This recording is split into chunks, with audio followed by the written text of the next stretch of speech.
Ipinamalas ni Eman Bacosa Pacquiao ang bagsik ng kanyang kamao laban sa Indonesian na si Reynald Christian Kundimang nitong Sabado sa Bohol Cultural Center sa Tagbilaran City, Bohol.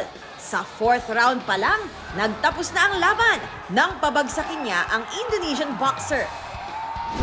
Kwento ni Eman, bunga ito ng ilang buwang training niya bago ang fight.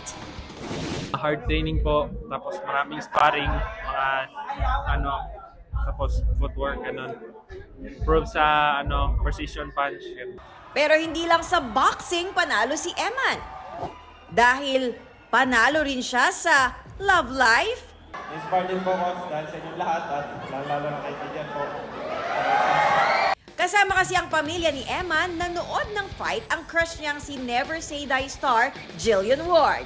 Sabi ni Jillian sa kanyang online post, first time daw niyang manood ng boxing match at masaya siyang sinuportahan niya ang isang future world champ. Almost 16 million na ang views at patuloy pang pinanonood ang viral videong ito kung saan ang big guy behind Jillian, si Eman. Meron din silang entry para sa isang dance trend na kinaaaliwan din ng fans.